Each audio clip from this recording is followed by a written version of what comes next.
The following production is part of the Play Some Video Games podcast network.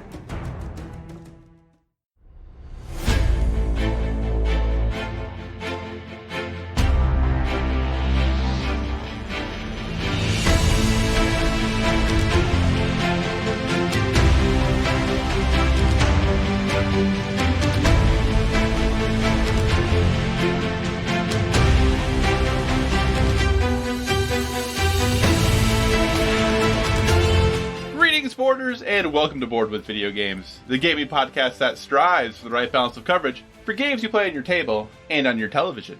You can think of us as the Red Pandas and Blackheart Bunnies of gaming podcasts. We're a proud member of the PSVG Podcast Network and thrilled to be part of the Dice Tower Network as well. I'm one of your hosts, Kyle, and joining me on this co-op adventure, the guy who would never leave a faction out of an intro just because he was struggling to come up with a group of three. Josh, how are you doing this evening? I'm good. That's your job, right? We already ran out of three people groups that were... Well, I couldn't think of a really great one, and I wanted to make sure that I connected the group of three to our guest this evening. And while the Red Pandas and Blackheart Bunnies are interesting factions themselves, it is the fearless Foxing Kingdom, whose job it is to keep the Guardians in check. Filling the third chair for us this week is designer of such games as Skulk, Herbaceous, Sunset Over Water, and the upcoming Mall Peak, and the founder of Pencil First Games, Ed Baraf. Welcome to the show. Hi, thanks for having me. I raised my hand, but for no reason. And just to clarify quick, many of those games, I'm a developer with a lead designer who's on it. So, for example, with Skulk, that would be Keith Matejka, who drove the design there. So we'll get them as we hit them, but just as a clarification. I appreciate the clarification, because one of the questions we'll probably talk about when we get to the full interview is Josh and I both really into video games, both really into board games, but it's very confusing in the board game world to understand like who a designer is, who a developer is, who are the there's like 7 publishers for every game. It gets very confusing. It is. And the method in which I make board games is more like how one might make a video game, where effectively I'm the product lead, which means I like bleed into all the different things, but in the context of like a designer in the board gaming space and that kind of definition, I definitely want to highlight people like Keith and Steve. But my background originally was video games, so I sort of am a mixture there. Very cool. So, since we're already kind of doing it, why don't you give a brief introduction, if you would, to our audience about who you are and what you do?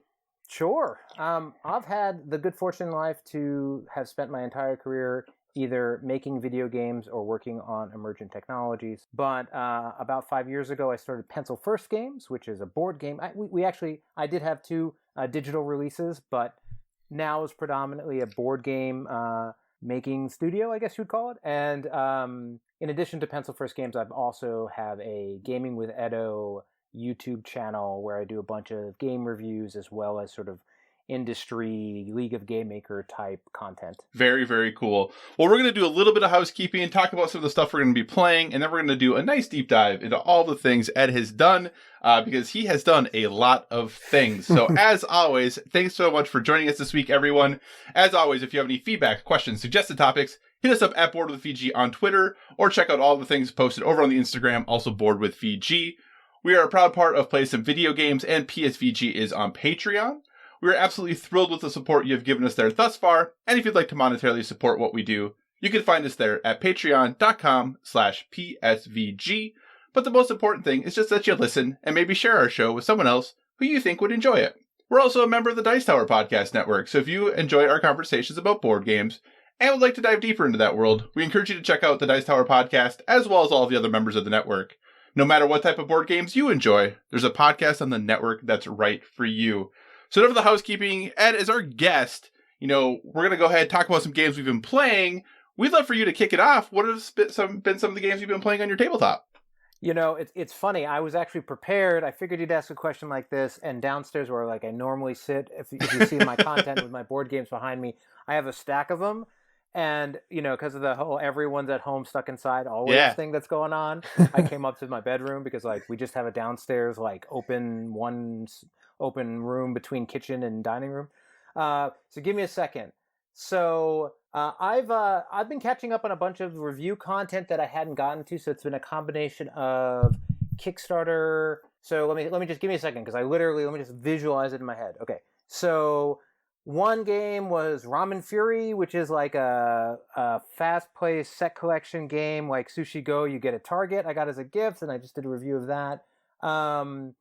Then Atlas Games has a game called Bring a Knife, which is like a deduction party game. I also played Donner Dinner Party, which is like more board gamey, but also targety, but also like super high production value, which was interesting. But I can't play those. I mean, I got those in before everyone was like shut out. What else? There's a couple. Oh, Sorcerer City was a big game that I played a bunch, and there's like we played one of the new exit rooms, Sunken Treasure City, whatever it was. So I guess I'd say like a bunch of odds and ends. I've just been like pulling everything out of the corners because we don't have any of our game nights anymore. Mm-hmm. What was the name of this other Kickstarter one? It was like Riot at the Round Table. It's sort of like, imagine a trick-taking game, but like where you're attacking, like you're like, we're going to do this trick-taking thing against you, player X. And then everyone's trying to like play suits and trumps on that player, and then you have to defend, which is interesting. Take on trick-taking. It's a bunch of random eclectic assortment of games. Awesome. So of all those you listed, which I will say I'm very jealous about how many games you get to play, pick two of those that are your favorite that you'd recommend to our listeners, and what did you like about them? Okay, well, so Sorcerer City is excellent. Scott Caputo, he also recently is the designer for the 100 Tori, which Pencil First Games released. So just as a note, but like it is essentially like, what if a tile laying game was a deck builder? Like if you're doing a tile laying deck building game, and then make it like super big and heavy, and push it as heavy as you could make a deck building tile game into that like hour category, hour plus. So it's impressive. It's like a deep, full, meaty game of tiling and building with fantastic art and execution by James Hudson and whatever his company's called, Skybound Games, but then also like I'm forgetting the name of this company. Druid City Games. Yeah. And they so highly recommend, if you're like into tile building, engine building, or tile laying, engine building, Sorcerer City's really excellent from that list. And I would say between the two party games, Donner Dinner Party actually like I sort of impressed me more than Bring a Knife, so I'd say Donner Dinner Party there. And I really did like Ramen Fury for like a play it with your kids type of game. Very cool. Josh, what have you been playing, sir? Well, also with that no one can go outside party, and my wife not being into gaming at the moment for whatever reason, because I am essential staff against my will, I played Magic the Gathering at work, out of all the places you can imagine. Only played 2 games, but I'll be honest, I haven't played Magic in 20 years. So when I was getting to choose my decks, he had them all pre-sorted, and I said, which ones have the older cards? Give me the deck with the older cards in it.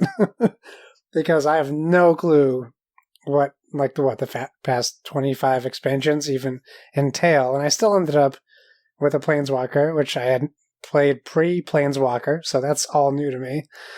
I brought a bunch of board games with me. I brought Dice Throne and Century Golem and Keyforge and Thanos Rising. I was like, let's play one of these? Like, I know these. I got destroyed in my first game. I played just a straight up black deck. He made a vampire deck, so it was a vampire deck. I got destroyed. And then the second game I had a good run and destroyed him. It didn't seem fair on either side. And the Planeswalker I had lets you bring out all graveyard creatures and put them into play in front of you. So by the time I was able to get that Planeswalker out, I just declared instant victory, I guess. They seem a little overpowered, so that's just... It's funny you're mentioning Magic the Gathering. I had, at the office about 6 months ago, we did a bunch of drafts of new sets, and I ran with the group for about 3 months playing, and it had been probably 10, 20, whatever years. And And I suspect when you're playing it again, it brings back all of these Magic the Gathering sort of frustrations and emotions that you forgot existed. Like, like I'm just sort of mana tapped, and like I'm just gonna sit here and hope for a land. Excuse me, I don't know if the language. So apologize. I'll take care of it. Don't worry. Okay. Just wait for a land, and like I remember this feeling, and then you're like, oh, if I'd only done that, I remember this feeling. Yeah. When you're picking it back up. It's a game. Yeah, it's a game. I've only played 2 games, and it was still a game of ups and downs. Either too many lands or not enough lands, just in 2 games. So it definitely has that. It brings back a lot of memories for sure. And I just remember, for me, what it brought back was I remember having every possible deck combination like sets. So I had all solid lands, I had all the mixes you could do. But that was back in the day when there weren't 2 colored lands like they have now, and lands with abilities. It was very cut and dry. So all this stuff that I had in my hand or I was playing against, I feel like when we first started Keyforge, I would have to look at my buddy's cards every time he put a card down, and he'd do the same to me. Like, what does that card do? I have to see that. So he's putting cards down, and I have to keep grabbing them off the table and reading them to see what I'm up against. It was a long first game, and I kind of just let it slide in the second game. Figured if this is something I'm going to get back into, I'll have to do some extra research, not in the middle of a game to take away from that. You sort of have to think of it like a seasonal thing now. They basically have really turned it into this seasonal play where they're like, this quarter, it's like this type of weird combination, and here's like the thing about blue and red and green, and like everyone sort of plays. It's a little bit more video gamey in terms of that kind of content release than what you're used to. But yeah, no, I agree. Like, I'm going to read every card on the table, and the text just gets smaller and smaller. I know. You can't tell if there's an ability or if it's flavor text because that's how much of the card is filled in on every card. Yeah. There's always a space before the flavor text. Yeah. That's how you know there's a space. There's always a space. Yeah, when you sent me the pictures of you playing Magic, I was like, wow, M15. So we're going back a little bit. That's not too bad. But yeah, and I used to play a ton of Magic. That was like the game that got me into board games, as I played a lot of Magic the Gathering, but I haven't played in years now. But yeah, although I dabble still, but I haven't played seriously. Did you see the Antique Roadshow viral link that's been going around? I have not. Oh yeah, it's posted on most Facebook, but basically some lady, I don't know, it's sort of like, I didn't pay enough attention, but maybe her husband died, I'm not sure, or maybe he's just not into it, but she's like, here's my husband's binder of cards, and like the guy there doing the Antique Roadshow, and it's got the Power 9 on the first page. Nice. And like he's like, how much do you think this is worth? And she's like, I don't know, a couple $1,000. And he's like, I would say this collection's worth $250,000. Yeah. She's like, what? Yeah. Power 9, if only. Yeah. That's the thing, or I would say the bad thing, I guess, is kind of like the same thing that happened with baseball cards, where everyone was like, oh, if you just save all of them, they'll be really valuable, because when people didn't save them, those cards got valuable. And now, but there are still some really expensive Magic cards, even from recent sets, just due to how Wizards does business, which isn't bad. It just, I remember, that's kind of the reason I got out, is I was like, okay, if I want to make a competitive deck, I'm dropping $1,000 for a deck. And I couldn't handle that anymore. That's why sort of drafts are fun, and just ways where you're like, I'm going to pay $20, I'm going to play for 6 hours, and then sell them back to the store for $10 and walk away or whatever. Right. Yeah, EDH, Cube, all of that is a good time, just because it's kind of a one-time investment that you just have a good time and can do it over and over again. So it's great. Josh, any other board games you want to talk about? No, unfortunately, that's it. Hopefully, I hope to have a lot more to talk about in the coming weeks. We'll see how it goes. Awesome. I'm going to talk about then, very briefly, I finally got to the table, a game that I had totally written off because I didn't think it was going to be all that good, and I couldn't imagine that it was going to be all that amazing. And that is, I played Funkoverse strategy game Harry Potter edition. As dear listeners know, I'm a big fan of Harry Potter. The partner's a big fan of Harry Potter. And we got this game mostly because it was on sale big time, and I said, okay, another Harry Potter game. We can see how this one goes.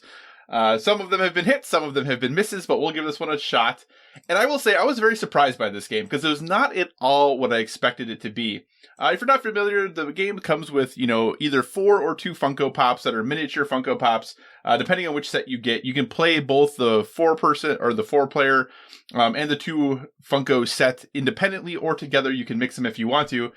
But really, this is a miniature skirmish game. That is 100% what it is, and not at all what I expected it to be. Because as you're going through, you have different objective-based games that you play. They each come with multiple scenarios that you can play through. The boards are multiple-sided. But then it very much is just a skirmish. You're looking at line of sight. You're looking at how can you attack the other player. You have different abilities and different spells that you're casting as you go through. Players can get knocked down. They can get removed from the game. It very, very much is a skirmish game. And when they get removed, and as you're using abilities, they go on this cooldown track that at the end of each round, everything gets moved off or moved down a step on the cooldown track to either come back into play or whatever it might be. I was really surprised by this game. I didn't think it was going to be as thoughtful and complex as it is. It's not hard. But there's a lot of decisions to make while you're playing the game. And when you're playing one person versus one person and you have all 3 of the Funkos on each side, there's some pretty strategic decision making to happen in this game. And I was really surprised. Prospero Hall, they keep surprising me with their games. I don't know why I'm always thinking that something's not going to be great, and then it turns out to be really good. So this has been on sale a lot lately. It is mixable with all of the other Funkoverse strategy games. So if you want to have Harry Potter going against a raptor from Jurassic Park, and then one of the Golden Girls, you totally can do that if you want to. So I don't know if I'm going to get other sets. Maybe the Jurassic Park one, because I'm a huge Jurassic Park fan.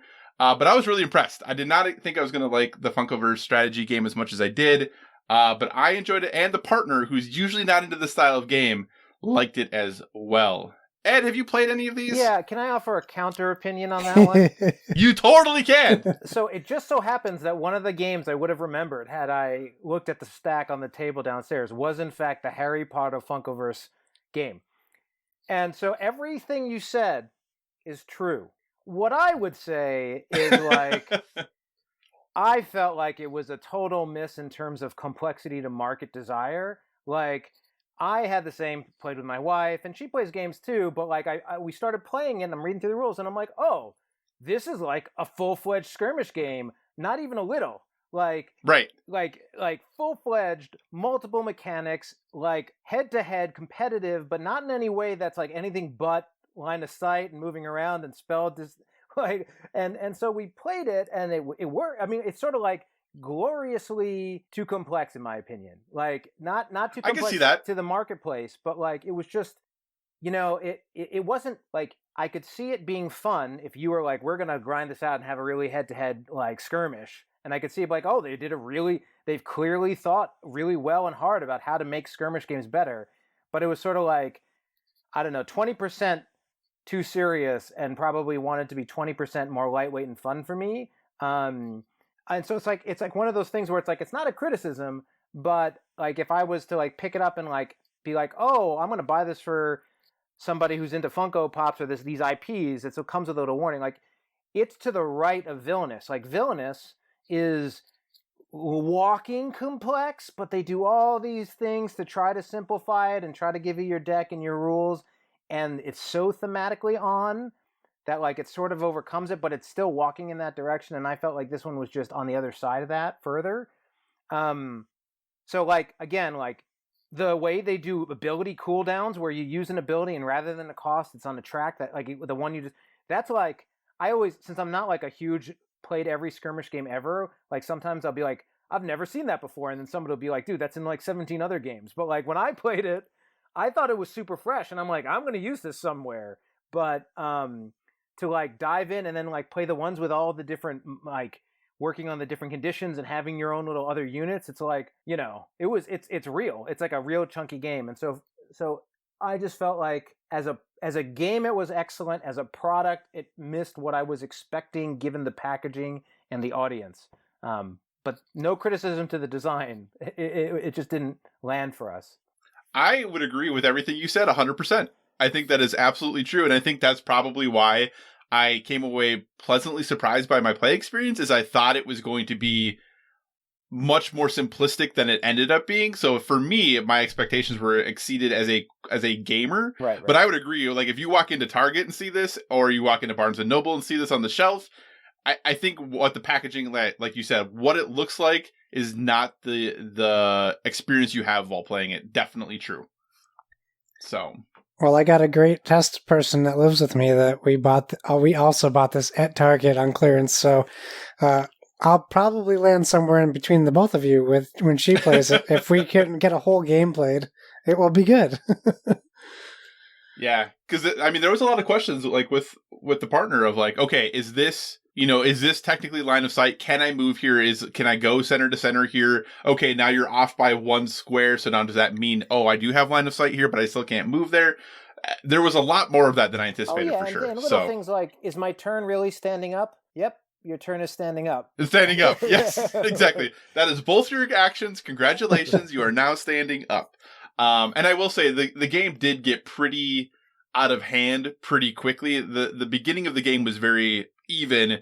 But then once I got a little bit of a foothold going, it became much more challenging for her to come back just because, I could kind of dictate where I wanted things to go on the board. I could anticipate because part of the thing you do is you interact with these elements on the board and then they go on the cooldown track. Well, I know when they're coming off. And if I take your characters out, I can position myself to be in the right place to get the points when those come back on the board. And then she's, starting to start over from her starting space. And yeah, so it was a fun game. It was a really cool game, but yeah, definitely not the expectation that you have when you look at the box for sure. Yeah, and there's I can't remember. It's by Ankama Games. Like it's the Dofus one. I don't remember the name of the scrimmage, but they made like a basic kid-friendly one that's like really accessible that I think is a quicker to pick up skirmish game. But anyway. Nice. Awesome. All right, so we're going to move on then. We're going to talk. I did play Orleans for the first time, but I only played it once, so I don't want to talk about it too much in depth. I just want to say, depending on how the next few games go, I might have a new top 5, probably top 10 favorite game. Wow. And that's all I'm going to say about it right now. Yeah. So have you played Orleans? I actually haven't, but I certainly see it all the time. Yeah, so, and I hadn't either, and it's one of those things that we picked up just recently because it was on sale at a local game store, and we've been looking at it for a long time and just played the first game, just finished right before we started recording, and so that's why I don't want to talk about it right now. It might be a little recency bias, but it was great, so we'll hear more about that one in the future. With that, we're going to transition a little bit to video games. I know that obviously, Ed, you have worked in the video game industry. Do you play a lot of video games?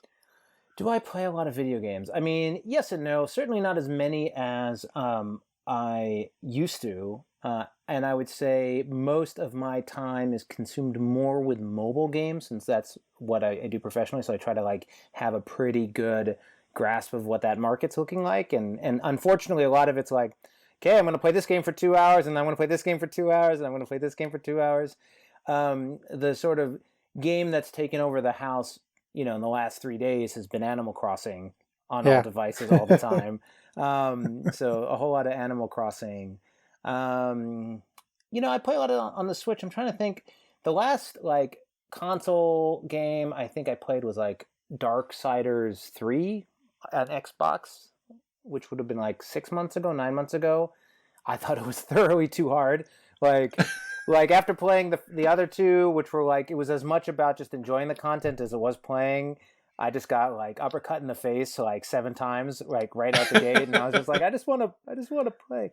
But a mixture of stuff, but a lot more mobile, some digital board games, things like that. Gotcha. Do you have any mobile games you would recommend? Because mobile's a little bit of a blind spot. We talk about it on occasion, but I am, I subscribe to Apple Arcade, but I don't talk about the games a ton. Do you have mobile games you'd recommend or mobile games you really enjoy? Oh, man. There's a whole lot, actually. If you're looking for a fun 1 minute, 5 minute diversion game, have either of you ever heard of or played Archero? No. Of course. I mean, it does very well, but basically, so I don't have for whatever reason I left my phone downstairs, so I would open it up, but I like Archero, free download. They're going to try to get you to spend some money, but basically, you are a archer, and waves of enemies are coming, and if you stand still, you shoot, and then you run. So it's sort of single room, kill all the enemies, but every level you buy, you get like an upgrade, and it's like a really great example of really well executed Twitch gameplay with leveling curves that feel like really solid progression ramp as you play. So you like be pretty into it. So it's a really good sort of use of time, and generally I think in terms of I don't want to go too deep because like I'm playing a bunch of games and like they're competitive products to like the products I make. So I don't want to. But in terms of a fun, quick game, I can say Archero's a cool one. It's been out for a while. It's got a lot of clones, but otherwise it's good. Awesome, Josh. What have you been playing, sir? Well, I'm downloading Archero right now, so I'll give that a shot. I guess now that we're talking mobile, to stay on mobile real quick, Disney just released a game called Sorcerer's Arena, which is a reskin of the Marvel Strike Force game I play on my phone. So I figured I would give it a shot. Actually, I really enjoy it. Basically card-based. Well, cards as your avatar, summoning famous Disney characters, RPG-style battles. It's pretty cool. Each character has starting 2 abilities. I think you can get up to 3. You have supers. You can recruit new abilities and add them to your lineup. The goal is really just to create the strongest team, but you also unlock villains and a villain campaign that you can play through, which is very similar. The Marvel one has the villains campaign as well. Very similar as far as how everything goes. So if you played Marvel Strike Force and enjoy it, these are games that I am able to not sink money into. However, if you're like having this for kids, like the first thing you see is like, hey, buy the $70 Mulan pack. And it's right there, front and center. And if you're like me, you have to click any little red notification on any tab.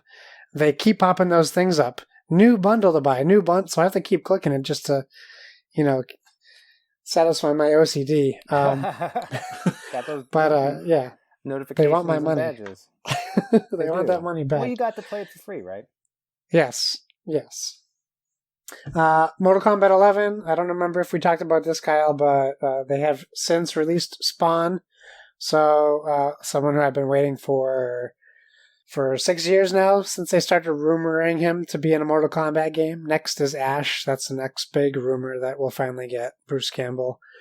I just thoroughly enjoyed how they developed that character. They must have worked really close with Todd McFarlane to get everything down. They got Keith David as the voice of Spawn, who comes right out of the HBO cartoon series. They nailed everything with this character, so it's been a joy to revisit Mortal Kombat 11.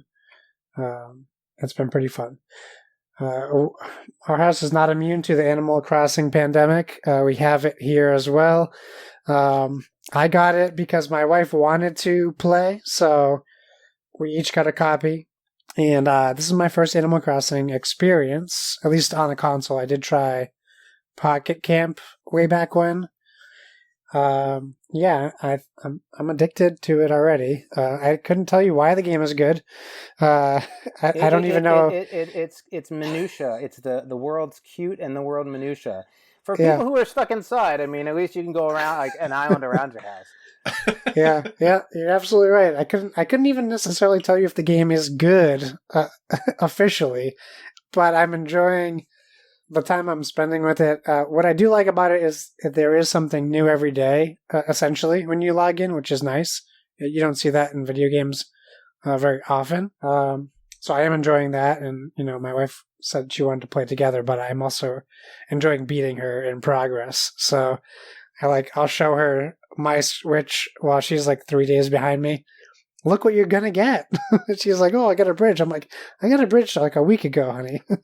So you gotta catch up. There's a really interesting game theory called MDA, Mechanics, Dynamics, and Aesthetics, by Marc LeBlanc and Angelique and a number of other folks. And it I've spoken about in the past, but one of the things they talk about is I think it's the 8 kinds of fun. And one kind of fun that's listed there is called submission, but it's the idea of like a crossword puzzle or something where you're just sort of like, it's the act of doing that's just sort of satiating your brain. It's not Yeah. actually, and it's a type of fun that's sort of hard to put your finger on. So Animal Crossing is really effective there, but also, I mean, the thing that Animal Crossing stands out amongst other things is what you described, that idea, and from the original, like the amount of content that's driven by time of day, day of week, day of month, seasonal, Yeah. holiday, and how laced into everything it is, and how like it's the kind of thing when you're like Nintendo, you're like, we're just going to make this game and we're just going to stuff it, and we're going to stuff it more until it's so stuffed you can't even believe it was possible. So they do that well. Yeah, I mean, I watched a YouTube video 6 hours ago about creating a tarantula island, and it's all I've been thinking about until I go climb into bed and just fly to some island and just destroy its life all over it to try to catch bugs. It's kind of crazy. And lastly, I took advantage of the free-to-play weekend on Xbox, and I downloaded Ghost Recon Breakpoint, a game that has been just critically destroyed by everyone in the gaming industry, and even by their own studio themselves. And, I'll say this. The game, it's rough. It is in rough shape. However, I did enjoy the time I spent with it today. I feel bad for the people who dropped like $160 on like the Ultimate Edition just to get, the day one content, the season pass, all that. But I think it's still $20 right now. And honestly, if I'm going to be needing some games to play, I might just drop $20 on it. It's not so bad that I didn't enjoy it. There's just some like glaring issues, from like character textures to glitchiness in the UI. There's definitely some issues, but that can be worked out. Like those are fixable if they're going to support the game. I don't know if they're going to. Right, but hasn't the game been out for like 6 months? The game has been out for a bit, yeah, since November. I think it came out. But you never know; they could support it still. I'm not going to go and say that I recommend anyone to get this, but I'm definitely going to say for $20, I'm definitely considering. Still supporting Ubisoft, and I pretty much have had every Ubisoft game that has come out except for this one, so I think I might just have to do it. And then I saw your game that you played, and I completely spaced that it came out, and now I'm mad at myself that I didn't spend my time doing that. Gotcha. Anything else, Josh, you want to talk about? That's it. All right. Well, I will briefly wrap up my portion. I did play, 2019 Board with Video Games Video Game of the Year. Control had their first big DLC come out. The Foundation with their first big single player DLC. They had some other stuff they did earlier that was, the whole wave of enemies, hold that off type stuff. And I will say it's good. It's not as good as the game. They unfortunately went away from some of the things that made Control so cool. And one of the things that, I loved about Control, and I think, Josh, you loved about Control, was just the aesthetic of being in the oldest house and that architecture that they had, and how you would walk into spaces and, you had the big text come up on the screen when you went to new places. And, like, the big text thing still happens. But the entire time of this DLC, you're in caves underneath the oldest house. And it's just kind of not that exciting of a place to be compared to where the main game was. You get some new abilities in the game. They're not all that exciting.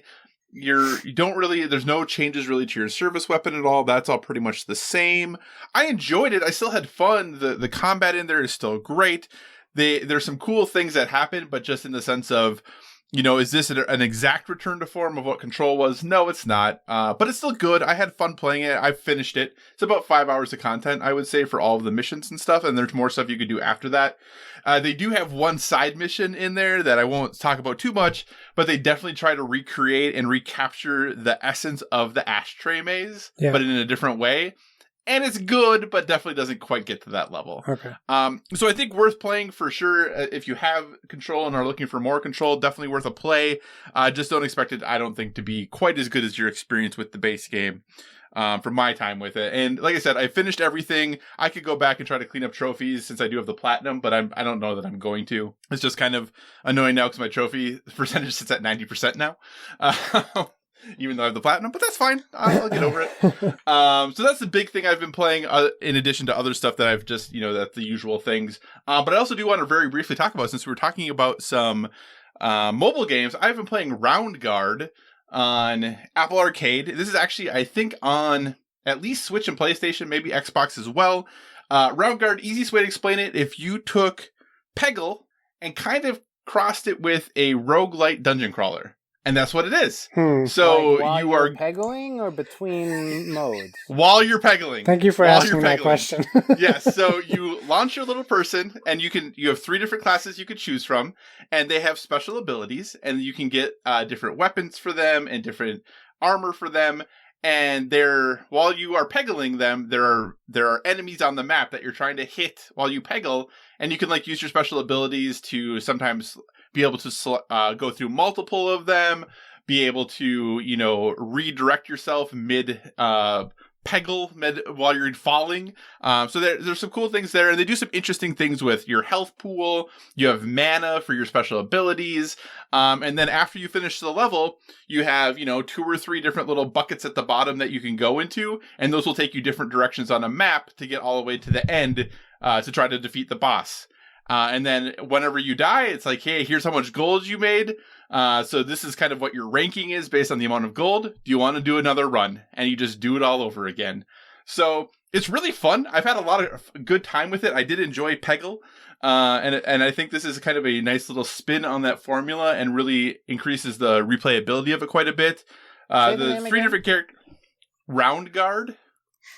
I looked at images, Kyle. How did they not get sued by Microsoft? What do you mean? It's identical to Peggle.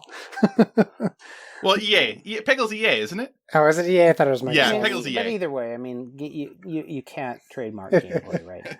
That's true. Right. You're right. So, but it's a fun game. It's a good little time. So if you're looking for something to pass the time, like I said, definitely on mobile. It's on Apple Arcade if you subscribe to that, and I believe it is on console and Switch and maybe PC. I guess I don't know, but.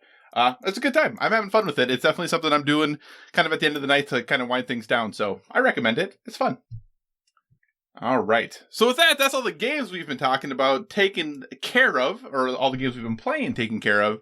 With that, we're going to kind of move on. We're going to have an interview here and learn all about Ed and all of the things he did. So we're really excited to have you here. We're going to go ahead, on your website, Ed, it talks about, you have kind of 2 big parts. You have the making games part and the reviewing games part. Sure. But we're going to start with the making part. Number 1, on your website, did you help make all of those games? Because there's a lot of games on your website. Yeah, I mean, so it depends on what my job was at any given time. So I think the further down you go, the lower I was on the ladder of rungs. So I actually started video games in QA. So when you go down to the Atari stuff, most of those games I was a tester or assistant lead tester or lead tester, depending on the game, in that category. From mind control software and beyond, I was either a producer or product lead or designer or whatever. But yeah, every one of these games, one degree or another. At Disney, some of those games, I was a studio director at Disney. So in some regards, I oversaw them and the teams that were working on them. But I feel comfortable to say that I touched them in one degree or another over the years. Certainly everything Pencil First Games also more closely. But yeah, I've had the good fortune. I might not look it, but I'm not the youngest guy, and I've had the opportunity of living twice those years in games. So like, you work enough hours, you get a lot done. So I've had a good opportunity to make a ton of products, ton of games. Very cool. So can you just tell us a little bit, like, how did you get into the gaming industry? How did you decide you wanted to work in games? Kind of what was that journey like for you? Sure. I played a lot of games, right? I was a big gamer in the 80s and 90s. And I was going to the University of Michigan, and, I thought, like, they must have a game-making group there, and the only thing they had was a Dr. Mario Club, actually, of all things. Competitive Dr. Mario playing. And actually, so at the University of Michigan, I started an organization called Wolverine Soft for the development, research, and making of games, or whatever we called it. And a source of pride is that organization is still on campus today making games. And so made a bunch of indie products in college that were like on the PC, and then tried to make it on my own. Started a company called TheorySoft. We started a Game Boy Advance game with no sort of publisher or any support whatsoever. And I learned how not to start a business. And then ended up going into QA at Atari. Worked on a ton of games in QA at Atari, which was GT Interactive renamed themselves Atari after they got acquired. And then moved up again, got hired at Mind Control Software as an assistant or associate producer. And I sat down. The first thing Andrew was like at the time was he said, "Hey, so what we need you to do is make a bunch of multiplayer maps for Field Commander on PSP." When we're going back in time, guys. And I was like, "What do you mean? You hired me as a producer? This is design work." He's like, "Yeah, whatever." And we need this work done. And at the time, I was like, I think I just became a video game designer. And so, there's a lot of bleeding, but, just making games and moving up the ladder. So, again, a lot of work. And then eventually I worked at Bufang Games, and when it sort of closed down, we had a bunch of online games, Facebook games that like basically disappear, right? Like the tragedy of video games is that the work you do is ephemeral, right? Like essentially you rapidly have these games that, especially nowadays, that at some point are just can't be ever played by anyone anywhere. I mean, unless you have some amazing community that like builds it on their own. Right. But even games that you're like, oh, I'm going to hold on to that disc. It's like that console's not going to work anymore. You can't run Windows 95 anywhere. Like, and so I had this really strong feeling of wanting to make something that, would still be around. And that is sort of what led me to make Liftoff, Get Me Off This Planet, which was the first board game that Pencil First Games did. I had worked on Murder of Crows as a designer with a friend for Atlas Games, but the first Pencil First game is Liftoff. And it was for that, like, I just want to make something. And for a while, for 2 years, it was just a physical prototype of the one we made. And maybe we had 2 of them. But it's still, I could be on the shelf and I could show it to my kids, like, or whatever. And then with Kickstarter and other things, I got to make a bunch of board games. So do you mean these UMDs aren't going to last the test of time? I got one right there. I have a whole stack right next to me. Actually, the PSP was ahead of its time, man. At some point we were going through the garage or something. I got 2 kids. What are they now? 10 and 12 10 and 12. And I don't know, like we pulled out the PSP, maybe this was a year ago, and yeah, there it goes. And like, they're like, oh, they got these movies and they're playing the games. Yeah. And like, you got a switch right there. That was one of the most heartbreaking. So Sony Online Entertainment made Field Commander, but they like contracted Mind Control, and we did a bunch of the UI and the and all of the level designs and stories. They were basically like, I don't remember what happened, but they were like, we basically don't have half the team we need for this game. Can you guys contract to do it? Whatever it was, and we did. But then the first game I was the producer of, all in, was Field Commander 2. And we worked really hard. We got essentially they like gave us the ability all in to make the sequel. We were doing all this cool stuff. And it was like, I don't remember if I think we were like coming on the beta milestone, and they were like, yeah, so we're going to approve this beta milestone and we'll pay you the next thing, but actually we need to kill the project. And it was like devastating. And I remember Mark LeBlanc, who I've known for a long time, he was sort of like, this couldn't be better. We like did our work, we got paid, and we got extra money. And it was like one of the most boiling pits of rage I've ever felt. Like, and he was just 20. He's not 20 years older than me, but like he was just like 10 years deeper into the video game industry and had 10 other cancellations or whatever. But like, but basically, they were like, yeah, you don't understand. We might owe you guys an extra $500,000, but we'd have to spend $5 million in marketing, and the PSP is dead, so we will never make back the money that we'd make on printing and marketing the fantastic or otherwise games you've made. So it was a really good lesson for me around like, and I've come to appreciate it, that like in many ways making the game is the easy part. Like then it's what are the politics of the business, what are the financials, what is the marketplace, what is the competition in the marketplace, how's the platform doing? There are all these other dynamics at play that could take an otherwise awesome game. I mean, like, and make it so it doesn't work out for one reason or another. And, it's a hit-driven business, but there's also just all these other factors involved. So anyway, that was one of the those are one of my earlier lessons in the industry, for lack of a better term. But the PSP was Josh. cool.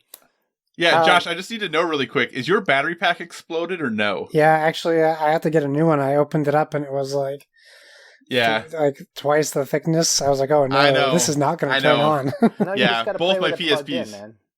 Yeah, both my PSPs are that way. Very sad about that.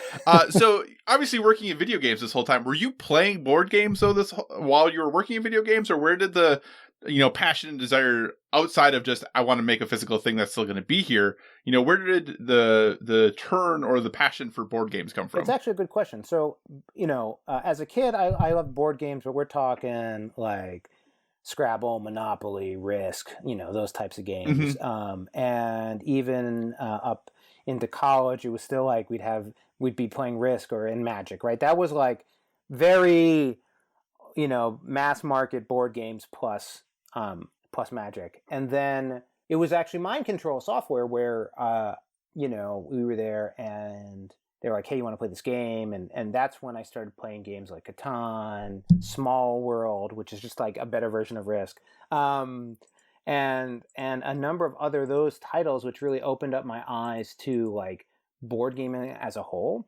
But what's interesting is during that time, board gaming to me was just playing board games with your friends that you bought from a local store. I had no idea what BGG was. I had no idea about Facebook communities. Like, I just played board games, and you bought them. And, like, why would you go online? They're not digital. Like, and It wasn't until, so I had made Liftoff. I had pitched it to a bunch of publishers, almost got it, what I thought was almost got it signed, and I didn't. And then it wasn't until, whatever it was, 2 years later that I was doing the Kickstarter.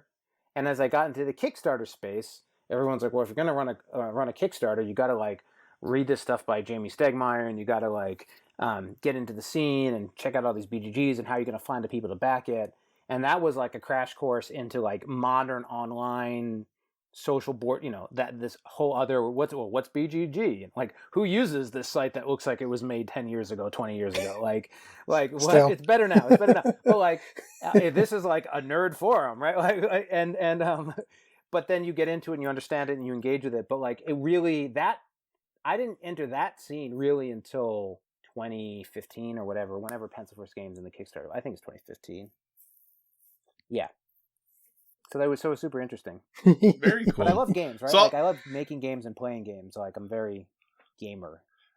No, I think that definitely is evident. I'll be honest, like when I started doing research, and I try to do as much research as I can before we have guests on and all this stuff, I kept going down a deeper and deeper well of like, oh man, he does this too, and he does this thing too, and he does this thing too. Wow, okay. So if any of my questions are totally off base and I misunderstood something, please let me know. Because like I said, I've always found the world of board game design and publishing and all that stuff it's a little confusing to people from the outside because you just see a box with a bunch of names and you're like, I don't know exactly what role everyone had on all of this stuff. But, I'm going to ask one more question and then I'll let Josh take over because otherwise I just keep going forever. You did have some success, co-designing prior to doing Pencil First, right? With Murder of Crows, yes? Yeah. A lot of this circles back to that. I mean, it's interesting how it all comes together with Mind Control Software, which was a small indie game developer in Marin, California. But one of the guys there at the time, the art director, was Thomas Denmark. And Thomas Denmark, I mean, other than being a video game art director, he also had created a game called Dungeoneer with Atlas Games, and it was an old tabletop sort of Dungeons and Dragons in a card box before anyone was doing it, and it was reasonably popular. And at the time, while I was working there, he was working on Murder of Crows, and he like had an idea of it, but like it, he was sort of like a cooler Uno, and like we were playing around. Like one of the things I'm probably known for with people who've worked with me is like I'm really good at like getting things done and like making things happen, so to speak, which is part of the litany. But anyway, with Thomas, he basically said, "Hey, can you help me out with this?" And so we started working. He had already sort of had the relationship with Atlas, and like they were like looking for his next game. So it didn't have the hardship of like trying to get your game published, because I was sort of like co-author to the bigger author in that regard. But like we worked on it, and I mean, that one I was very heavily as a designer and trying to make a lot of the workings of that game come together, and he did design and all of the art. And yeah, that one was a lot of fun. It's one of those interesting things too. I think, let me look at the dates. Murder of Crows, basically, you know, when you make things, you learn that people work in different ways and at different speeds, and like you have different dependencies. And so, like, we had finished the game, and it probably, and I'm not like trying to throw him under the bus, but it probably was like 2 or 3 years later that he actually finished the art. Like, it was like done, and it was like just working. I don't remember the exact timeline. So like, I was at Disney, which is like 2 jobs removed when that game actually finally came out. But I think it was like, you know, it took like from when we started it to when we were released, it's like 5, 6, 7 years or something crazy. And it's a really small card game with like 52 cards, but they're gorgeously illustrated. He did a great job on it. But yeah, so that was the first time I made a physical product. So how do you then get from, okay, I helped design this one game this one time with someone else, to I'm just going to found my own board game company and publish my own games? Well, you know what? So none of it. A lot of it's just step by step, right? So what happened was I was working at a company called Blue Fang Games. They're best known for the Zoo Tycoon series with Microsoft. I didn't work on Zoo Tycoon, but I worked on a number of their mobile and online titles. So I made Lion Pride, Zoo Kingdom, Carmen San Diego, Oregon Trail. These were the Facebook versions of them. And then at some point, HMH went out of business and went bankrupt and stiffed us a whole bunch of money. And so we ultimately, as an organization, had an ABC, which is like sort of like bankruptcy, but it's called like an assessment for betterment of creditors or something, where it's like, we're going to go bankrupt, but we're not going to involve a judge. We're just going to like talk to all the people, figure it all out. We'll deal it all out. But so during that period, I worked really hard. Great group of developers sort of had that feeling, epiphany or whatever about like, hey, we just did all this work and like some server's going to turn off and it's going to just be gone. At the time, I was playing a lot of Small World, like always, but Ticket to Ride, and sort of was like, well, let's just make a board game. And I started doodling ideas and coming up with it. And it was sort of like we were in the like, most of the company had been laid off, and like a couple of us were like still like cleaning up, but so like it was, I was just doing it like sitting around like with people and talking to people at the office and just sort of like figuring it out and playtesting and prototyping. And so I was making a pen and paper game, and I'd done a lot of pen and paper design. So like nothing was scary to me about designing a game, right? Like I'd already made many games in my career as video games, so there was no hurdle on like, oh, like put some paper, put some design down, get some cards, cut it up. And so I made it, and then we made this really, really nice prototype of the game. And this is like one of those like the girl who was the artist also like had a jigsaw, and like one day was like, hey, what if I like made these meeples, and they had these alien meeples in that game, and she just like came in and be like, I could hand paint each one, and it was like, oh, maybe we can speed it up a little bit, but like it's a good idea. And Queen, I think it was Queen Games, a publisher was interested, sent it to them. It was like a 6-month process, and then they were thinking about it, and it wasn't like, basically it took them a year and a half to essentially say, hey, we did our final vote, and like we're a unanimous publisher, and you got like 4 or 5, and we're not going to publish it. And then I was like, can I get it back? And they're like, sure. And then it still took like another 6 months to get it back.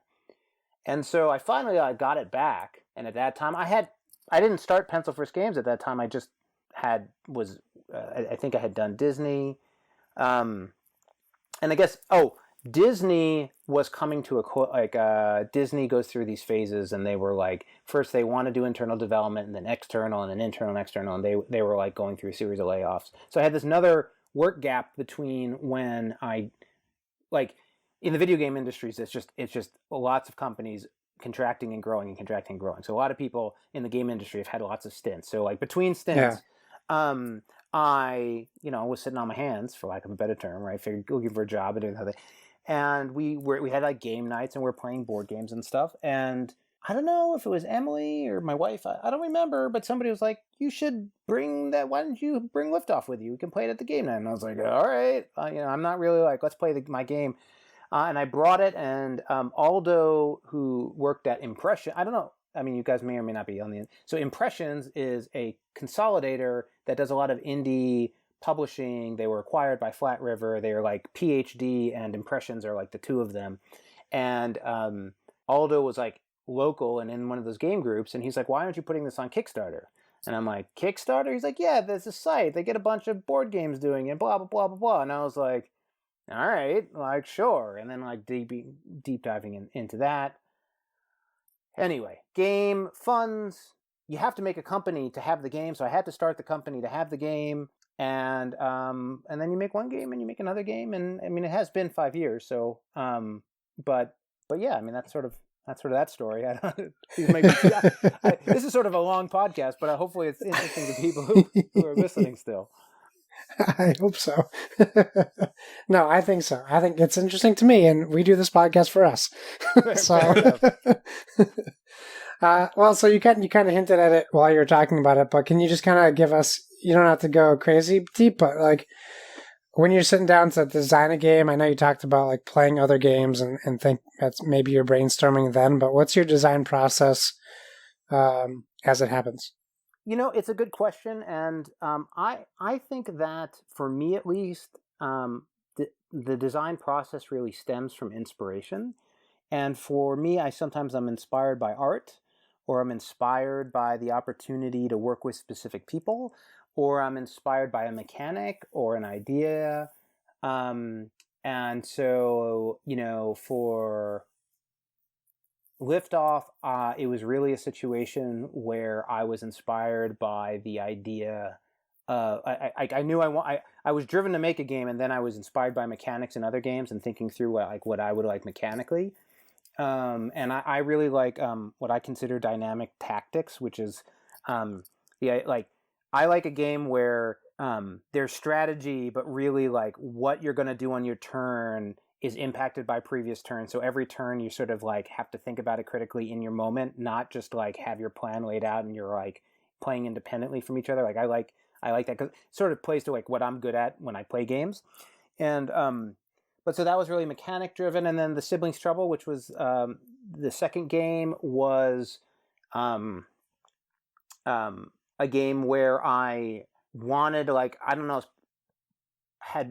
it was a resurgence of tabletop Dungeons and Dragons type playing, but like I wanted a faster experience, and I was like nostalgia, and so like that was like I wanted to make a game that you could like a story. I wanted to make a storytelling game that like felt like you were going on an adventures and felt like Goonies and that kind of 80s throwback, but didn't require you to learn how to play Dungeons and Dragons, and didn't require DM, and didn't like I wanted to be able to tell stories, and but like not just like there are a lot of games where you're like creating stories for like jokes, or like I wanted something a little bit more substantive that like you went on an adventure but wasn't something that required the heavy learning and wasn't too lightweight. And anyway, so that was really driven from that desire.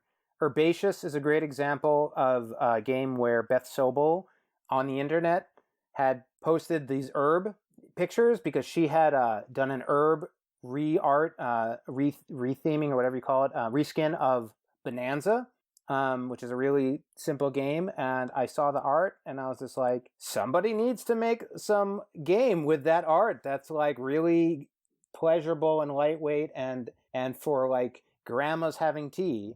And I reached out to her and I was like, are you doing anything with that? And she was like, well, it's this reskin I'm in, but like a new game. And she was like, oh no, I just did this for fun. And I was like, if I made a game, Pencil First existed there, so it wasn't totally. Yeah. But I was like, if I did a game, could I use that art? And she was like, you mean art like this art? I was like, no, that art plus 7 additional pieces. Yeah. And then I wanted to originally with Herbaceous, I just wanted to make solitaire. I wanted to use that art and just make 100% solitaire-like game. Which I found out that as a designer, like I just don't, I suck at. And Seth Johnson actually gave me this book, which was like 500 different solitaire games. It's like 300 pages, all text. And I was like, I don't want to do this at all. But at the time, and we haven't talked about gaming with Edo, which is fine. But like at the time I was getting more close to Steve Finn online and through his products. and I was just like, hey, Steve, like, you ever design a solo game? He was like, nope. I was like, all right. He's like, why do you ask? And I'm like, well, I have this art. And he's like, I think I could make a 2-player multiplayer game out of that. And this is incredible, because like between, I've worked on games that have got, like, this is that, like, what makes a hit and not a hit. Like, Herbaceous was like art online, Steve having a first pass design like 10 days later that was like 90% the design today, to a Kickstarter like a month later. And it's one of Pencil First Game's most successful games. And so, Liftoff could have been 5 years in the making or 4 years in the making, never got a reprint. And then you get this game in 3 months. And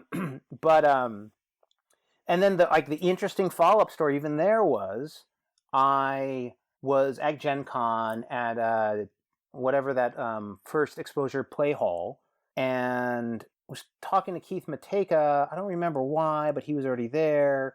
And at the time, like, he was like, oh, I was showing Herbaceous, and he was talking about it. And he had a solo design in some of this game. I don't remember the conversation, but basically I was lamenting the story. I was like, I'd really wanted this to be a solo game, but I couldn't do it. And so now it's a multiplayer game, but that's cool. And he was like, well, I've done some solo designs. Like, maybe I could do it. And I was like, you want to do it? He's like, yeah, I'll do it. So we figured that out.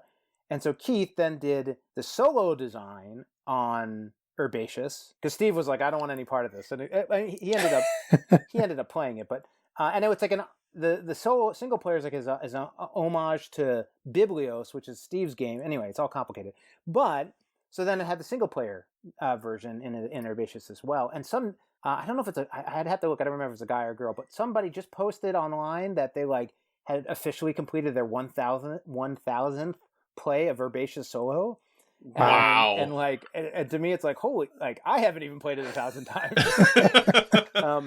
But anyway, and then I went on to work with... We lost your audio there, Edo. The long and the short is, in the question of what inspires you to design, it's really, like, I love making things, and all sorts of different things are fun and interesting to make. Like, I'm not just a guy who just sits around and is, like, designing things on paper. I'm not a game designer. Like, I do game design. I sort of like consider myself a game maker, but it's because, like, generally speaking, especially when you're working on a big 100-person mobile game or whatever, like when you're working on big projects or even small, like ultimately there's always somebody better than you, or at least I feel that way. It might not be true for you guys, but like for me, like there's always gonna be somebody who's a better designer, a better artist, a better engineer. Like sometimes with design or writing, people struggle with that idea. But if I was like, do you think there's a better aerospace engineer than you? Like the answer is yes. Like, is there a better doctor than you? Probably. So like I work with specialists. So for me, I'm always happy to do work and engage. But like if there's a part in a product where it would be better if this other person who's better at X skill set did it, and that person's like interested and engaged and willing, it's like bring them in and have them do it. On the board game scene, it's changing with Kickstarter, it's changing with all these indie games, but traditionally it's like a designer works on a piece of paper, comes up with a game, pitches it to the publisher says yes, we'll take it, then like says goodbye designer, then they hire some artists to do it, and then they have an equivalent of a developer who moves it together. But it's a very separated experience, not always, but often. Kickstarter has really made the independent sort of project-based game making much more of a thing for board games. Yeah, for sure. So you're doing great at setting me up for the next questions. Perfect segues. So I had the fortune. I was fortunate enough to spend some time with Steve at PAX Unplugged the first year, and we met up at a gaming night before the con, and I got to play a bunch of his prototypes, and he's just like a super nice guy, and it was really nice to see all the work he's done. So can you I know you talked about it a little bit, but how did you guys get involved with Steve? Was it from Herbaceous, and how did that relationship bloom? Sorry. Yeah. No, it's very different. And by the way, the guy's like used to be a national ultimate frisbee star. He's like a philosophy or psychology. I think he's a philosophy professor. And like, so he's a super interesting guy. And he's if you've seen my interview with him, and he is like one of the original indie board game makers pre-Kickstarter. Yeah. Dude was making games on like keeping them in like cassette VHS boxes or beta boxes or whatever. Like he had a printing press in his garage. Like anytime you're like, I'm indie, it's like, no, you're not. Steve's indie. You're not indie. You have Kickstarter and the internet. This guy was doing it from his anyway. He was made in America. He still does that. He still carries around a briefcase with little boxes of his full prototype games in them. So it was really so what happened? What happened was as I was launching Liftoff, I had to go 0 to 100 in terms of learning how to be on social media, engaging with people, and did all this effort to try to get followers to fund the campaign. And it was a long, fought, hard campaign that didn't fund until the last 5 or so days. And it was a month long, and it was just like, after that, I was like, I want to do something that, because like, I didn't have like another game ready. It was like, the next game is going to come out in a year, 2 years, or whatever it is. How am I going to engage and participate in this community if I don't have any games? And so at the time, I had started doing a bunch of video work for the Kickstarter, through the Kickstarter, like, updates, and I did a bunch of the video content. And that sort of gave me like some sort of awareness and skill sets with YouTube and stuff. And I was like, well, what if I did like, video game reviews, and I could start doing, not video games, board game reviews and support the internet. And I was doing Kickstarter reviews for free and a few other things. And so I started doing that, and I ended up reviewing Biblios. And at the time, Biblios, for anyone who hasn't played, is freaking fantastic. But it's a bunch of monks. And like, I just was like, why monks? Like, none of this thematically makes any sense. And like, this is just not like, who wants to like aspire to become a monk? And like, and anyway, through a combination of like I'm no longer like an in reviewer. Like you like the board game community, if you're like a small reviewer, usually like will grab onto somebody and like really enjoy their content, and like all the content creators will sort of blast it forward, and then like you grow and you hit a certain size and they're like, well, they don't need any support anymore. And then they're like, but so that was during the time when I had a lot of goodwill through Liftoff and Kickstarter and all that stuff. And so like it got a ton of shares. And at the time, Steve was like, hey, your Kickstarter review of Biblios has like more shares and likes and whatever than anything I've ever published. And by the way, I have my Kickstarter for Biblios Dice. I think it was Biblios Dice, coming to Kickstarter in a month or 2 months. Would you do a Kickstarter preview? I think actually that was the first Kickstarter preview I did. And I was like, yeah, whatever, sure. So I did the preview. Subsequently, I did many previews for him, and we just got to know each other. One of the coolest things about indie board game Kickstarter is like in video games, a lot of times it's very difficult. Like the video game industry is a lot more cutthroat, and like independent game developers do come together for like cons and stuff, but in many ways are like all competing over the same eyes and the same dollars in a way that's a little bit different than board games. So it's just like people are much more close to chest in terms of what they don't share as much in certain ways.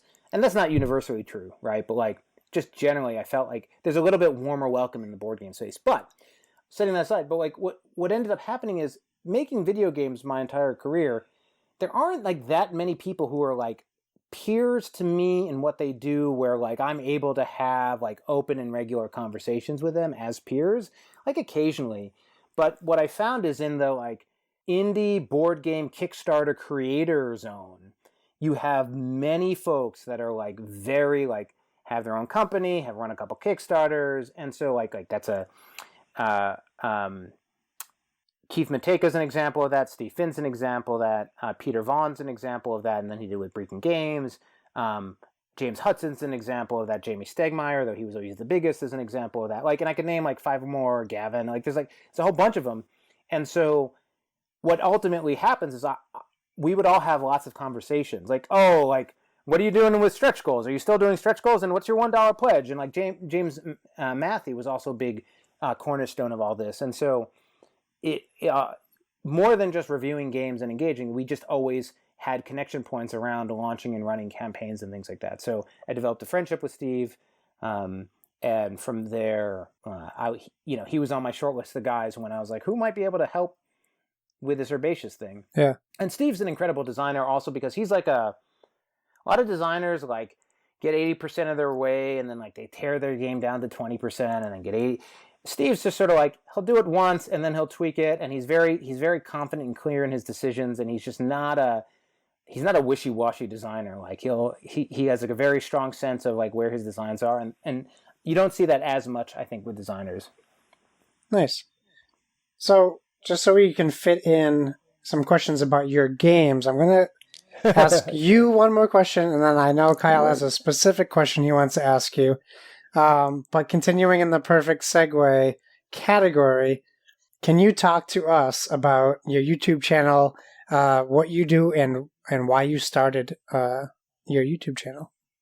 Yeah, so I think we covered the start. It was literally, what can I do that is like, you oftentimes at Disney, sometimes you call like withdrawals and brand withdrawals and brand deposits, right? Like this idea that like sometimes you're taking value and sometimes you're adding value. And so when you run a Kickstarter, in many ways, you're taking value. Eventually you'll add it, but you're like basically like, hey, everyone, give me your value.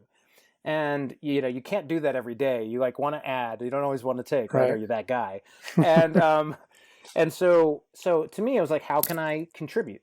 And through that, I started the reviews, the Kickstarter previews. Once I was doing Kickstarter previews at the time, it hadn't become the business that it is today, where everyone's charging money and it's $600 for a preview and blah blah blah blah blah. But and I still had some traffic, enough that like people were getting my Kickstarter previews and stuff like that. And through conventions and stuff, I connected with the League of Game Makers, and eventually at some point I started doing my League of Game Maker videos, which are like Kickstarter best practices and industry stuff. I actually talk a lot about my career and different things in different videos. And along the way, one thing that I discovered, even more than like wanting to make deposits, what I discovered was that I guess I discovered a couple things. One, making a video for YouTube for a game review or like an industry thing, I don't need anybody. You got to understand, my entire career and game making all requires people, whether they're engineers or artists or designers or whatever. Like I have to get a group of people together to do something, and I got to deal with personalities, and I got to deal with timelines, and I got to deal with people that are flaky, and like it's all about dealing and managing with people. Many people who I love, right, and enjoy and like get huge satisfaction from. But there's a lot of it that's product lead, product manager, producer. Like my job is just like herding cats or corralling, whatever, like all that stuff, right? And so I found with videos, it's like, oh, wait a minute. Like I put a camera on, I do my thing. I can do it whenever I want. I don't have to explain it to anyone. I don't have to like make a spreadsheet or a Jira ticket. Like I just turn the thing on, say what I want to say, and that's it. And I found that to be like very satisfying for me. Yeah. And so that was like a personal satisfaction I got from it. And the other thing I learned was if you're a game creator or designer, everyone, when you talk to them, if they're a publisher or some other group, like assumes you want something from them. Like You want them to publish your game. You want them to promote your game. You want them to do this. But when you're a reviewer and a content creator, people love talking to you. Like they want you. And so what it enabled me to do is it allowed me to establish and connect with a lot of folks who would otherwise maybe be unresponsive if I was just trying to push designs at them. So I had a lot of Q&As and other things that were really great. So it gave me an additional access channel where I wasn't just somebody saying, hey, I've got this game, can you promote it? Hey, I've got this game, can you consider it? Hey, I've got this game, can you play it? It was like, what are you doing? Let me learn about your stuff. I can talk about your stuff for you. And then along the way, you get to know people. And then maybe some other point, you're like, oh, I need some advice, or I really wish somebody could do this, or whatever. And then you get some benefit there too. So in a lot of industries, and I'm a big fan of food, which I probably something you wouldn't know, but I'm a huge foodie. I really enjoy food. And I listen to David Chang, who does a podcast about food, but other things and how they interact. And he does a big thing about criticism. And he talks a lot about how, critics don't always understand the vision of, artists in many, many forms and in many industries. But in board games, it seems there's a lot more crossover between critics and reviewers and game designers than there is in almost any other industry, that oftentimes people who review games also create games. Why do you think that is so different in board games, where there isn't this pretty significant divide between the two? And to build off that, why do you hate Onitama? I think it's like the only game I gave like a 2 on BGG. That was a pretty complex and dense question you asked. One, I think some of that is recently true. I think if you back up and you go 10 years ago, 15, 20 years ago, I don't think there was as much of an overlap between game designers and game critics. I think game designers did their thing, game critics did their thing, and, maybe Tom Vassell launched a game once, but I don't think it was as much of what you see today. I think part of it is that the modern game maker has sidestepped the traditional publishing process and is a tribal crowdfunder, and through that much more active and aware of a lot of the dynamics I've talked about on this call. So there's an importance to having a presence and to getting to know people and subscribers and newsletters and things like that. I do think that in many, I guess I would suspect that, and I haven't listened to the podcast you mentioned, but I would suspect that any chef who makes food is a huge food critic, right? Because they have to have an amazing palate. They're probably trying lots of dishes, and they're probably thinking critically, what do they do with that seasoning? How do they cook it? How can I steal it, right? What can I do with all these things to make my next dish better? And I think you would have said, but that doesn't mean they work for the New York Times sitting in a room going around testing other places. Also, I would probably say a difference I would mention is game design is almost inherently not a full-time job for anybody. You can't make money game designing, basically. It's almost exclusively a hobby. Whereas being a chef isn't. Being a chef is a 90-hour-week job. So your ability to sit around and critique and write reviews is not possible as a chef. I mean, Anthony Bourdain did it, right? But whereas I think designing games is something that probably takes a little amount of time and then a huge amount of weight. And in that time, they might be doing it. But then the last thing I'd say is if you look at the food industry now, more and more of these chefs are on podcasts and doing things and doing videos, right? So I think that dynamic is shifting as well.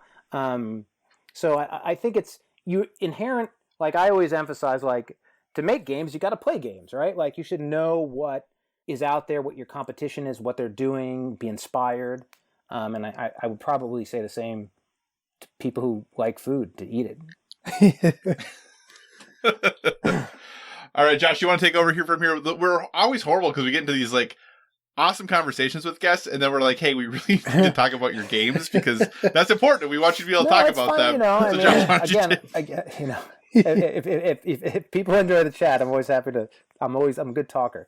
So what are the next questions? So we're gonna move on. We were gonna talk about Herbaceous. I think we got a pretty good backstory on Herbaceous or Herbaceous. Before we talk about Skulk Hollow, I do want to make sure we properly thank you for sending Kyle a copy of Skulk Hollow. And after his glowing review, I ended up getting myself a copy as well. And we enjoy that very much. Before we get into a little bit more, we wanted to ask our listener question first. So our super listener, I don't know if you saw this interaction on Twitter.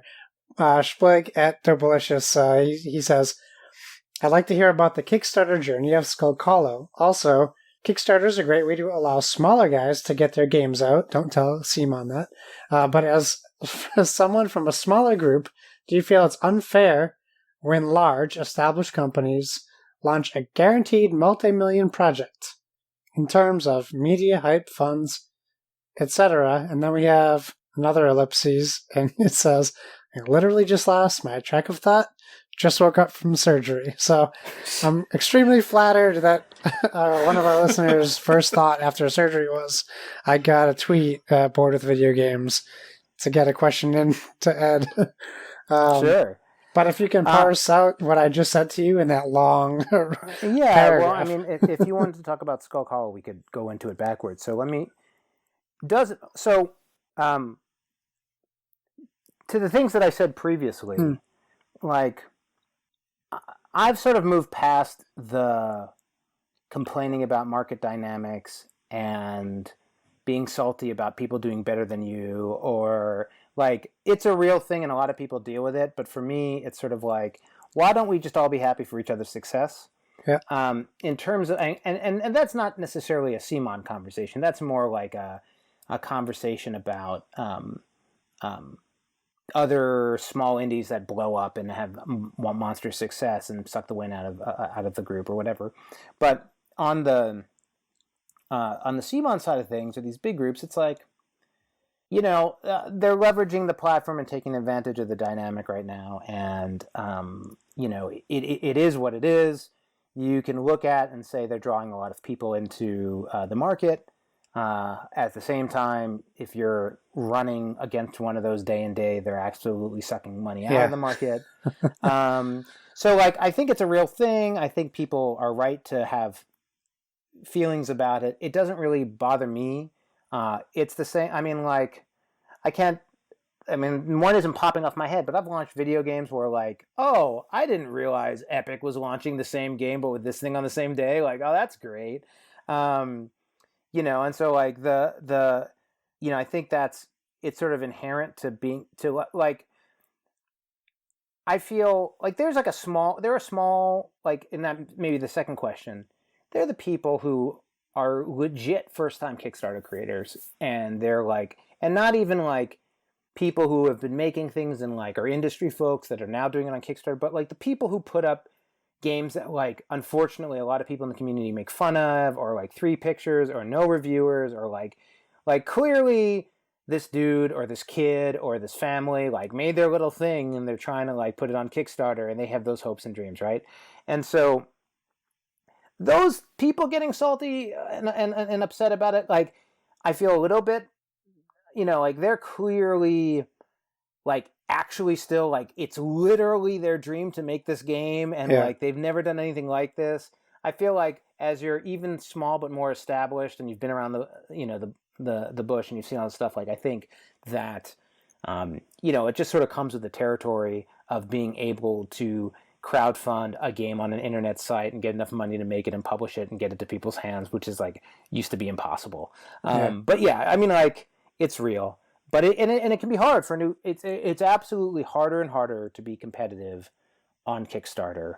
There's still plenty of people who are successful and winners and losers, but, like, it's not, there's more success. It's like mobile games, right? Like, on one hand, there are bigger winners and more money being spent on mobile. It's just like an upwards trend. On the other, that's by a smaller and smaller percentage, and for every day there's a hit, there's literally 10,000 other games released that day that no one ever heard of or no one ever spends any time with. And, like,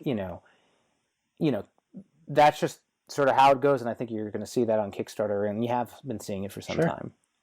Sure. So let's get into Skulk. What were your inspirations? How did you come about with the mechanics? I mean, just can you dish Skulk Hollow for us? Yeah, and it's another good example of, like, where it comes from. So at some point, I was doing, my kid was in 3rd or 4th grade, and they had some, like, after school program where a couple times I went in and, like, taught, like, beginner game design, and I was, like, coming in with a bunch of meeples. And after one of them, my son Ethan had a game. He's like, "Hey, Dad, I want to tell you about this game, all right?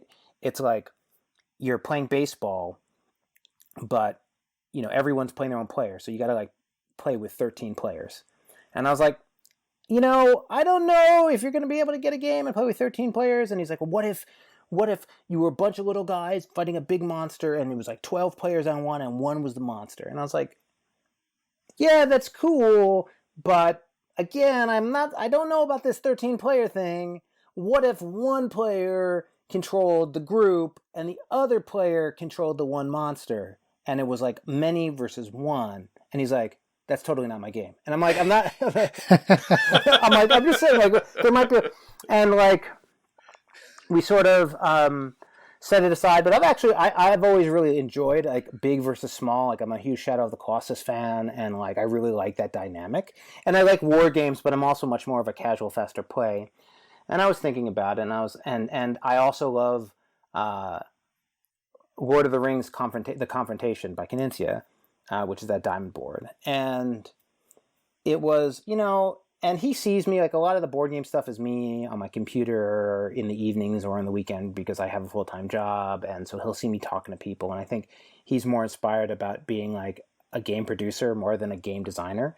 But he was like, hey, can we make it a game? And we were at my wife's parents' house for the holidays. And I was like, we would nothing to do. I was like, sure, let's do this. And then like, he didn't like, it just was me basically. But like, he'd come over and look, but basically it was sort of like, so how am I going to get this? Like, I want to have a small board, and it'd be really cool if there was like, it was very much not the product, but the aesthetic experience, that like thematic and aesthetic. I want a big thing and little things. But then like, how can we make it so then like you can jump onto the big thing, but okay, what if that was this other board? And like I had this big monster board, and you could like jump here, and then you like would disable abilities and his arm. So it was very much like that sort of what the thematic experience should be as you played it. And I had the board. I had I made the diamond board. I decided on the size. I had Grack, who was Clonk, who turned into Grack. And somewhere, if you go to the Kickstarter page or somewhere, you can like see my drawings of these guys. And then I was like, and I know I like want a deck of cards because I don't want this to be a dice. I want this to be a fast and easy game, head to head, 20 minutes. Like not the box, but the like product experience was crystal clear to me. And then I was like struggling like making the game any fun. Like then I hit the mechanical design of the actual mechanics. And like, it just wasn't like coming together quickly. And then I was like, And then, at that time I'd worked with other people. I'm like, well, maybe I can find a designer to actually design this game. And at first I was talking to the first person. I think I talked to Steve maybe. And Steve was like, I don't do head-to-head games or something. Like, I'm not really a two-player game mechanic. Or maybe at the time I was already working on him with two things. And I was like, I don't want to bug Steve. And then I actually spoke with, what's that guy's name? The guy who does Tiny Epic. What's that designer's name? Shoot. Not Scott Caputo, because it's Scott Alms. Yeah. And I actually had some conversation with him, but like my model's a little different in that like he does his designs and he keeps his design. Like I don't know exactly how he does his business model, but mine was like, no, like I'm not. This is more like the video game thing. It's like, I had this idea for a game. What I'm looking for is to partner with a designer, but like, it's still sort of my game. Not, I'm looking for your design and then I'm going to, this is like, would you want to work with me? And I actually find Dustin, who's an amazing artist, who I worked with at Disney, and he worked on Heroes and Tricks with me, and he was already starting to fool around with the idea. And so then I had done a bunch of stuff with Keith. I mentioned it to him. Keith's his own designer. He's super busy, but like I pitched him the idea. I sent him the stuff. He started messing with it. And then really, I think Keith nailed it, right? Like he took the thematic idea and concept of like what I really wanted to have made. And it's 100% like, I played it and I gave him feedback and we went back and forth, but it's his design. Like that's where like, when you look at the mechanical, like how the cards work, he did the dual action cards to solve certain problems and like summoning versus this. Like he really worked it all out, made all the guardians. I wasn't the designer in that regard at all. And I think he just did this fantastic job. And then he also, at the time, Dustin, he pushed really hard to make the game. Like if Thunderworks Games had published it and Keith had made it on his own, it would have looked like Role Player. It would have been full fantasy, dark, and like that's just not the game I wanted to make. I wanted to make a game that was brighter, funner, livelier, more cartoony, more like in the kind of games I make at Pencil First Games. But I also was like, part of it was like, no, I made this game like my son too. Like I want that sort of, and I like that aesthetic anyway. But Dustin's early stuff, like people reference Robin Hood, the Disney thing when they talk about the foxes, and Dustin's stuff is very has that Disney vibe to it. But the Guardians were big monsters, but cuter big monsters. Like they just weren't menacing monsters. And like Keith was just like a real, like just every time it'd be like, I don't know, man, this seems so cartoony. And right, like, and at that point he was really the designer. So some of me is like, I know like what I'm comfortable with, but like at the end, I want to make a game we all walk away from where we all think it's great. And so like I kept pushing back on Dustin, and so like, I mean, Dustin can do a lot of things. So like Dustin went like darker and darker on the. So he went like from Robin Hood to like Secret of Nim, right? Like he moved it to this like darker, more menacing place. And I think we found this visual space that feels mean, aggressive, and cool, but also not just high fantasy illustration, darker type of thing. And where foxes are taking down this monster and you know beating him up, but it doesn't. So it really it was a great collaboration and a ton of fun. Nice. Yeah, you took the words out of my mouth. You guys nailed it with this one. It really, at least for our perspective as gamers, first, I think like Shadow of the Colossus was definitely something that we could see as potential inspiration, and I really got the feel, speaking for myself, and probably Kyle, that's what we were doing. And it is like, I do enjoy the art. It did remind me like, I could talk to you about legendary creatures for an hour, so sure. I won't do that. But it definitely art style and art, like idea wise, I could definitely, and when you were talking about it, I can only imagine what your input was for the art on legendary creatures. But I really just thoroughly enjoy the game, and I think it's a game that you really need to play both sides of to fully appreciate, because you can't fully appreciate how difficult it is to handle both sides of that sure. game. But yeah, I really enjoyed that very much. Awesome, and I think people do it. It's fast enough that you can flip it around and play it. You mentioned legendary creatures. We don't have to go into that because that's its own thing. But interesting callback to earlier in the conversation. The legendary creatures is a good example of a game that presents itself in a certain way, feels a little bit more welcoming, brighter, colorful, but from a gameplay mechanic standpoint, is a heavy-duty game. There's a lot going on, yeah. yeah. And ultimately, that was one of the things that undercut it in the market. But, I mean, that's a whole nother story with Chris Hammond. I think he did a great... I'm very proud of that design. It was a mismatch to the product, but in terms of the marketplace. But but it is that sort of sometimes... Finding success is really that perfection of making something great, but then also understanding the audience and how to market that product to the right people.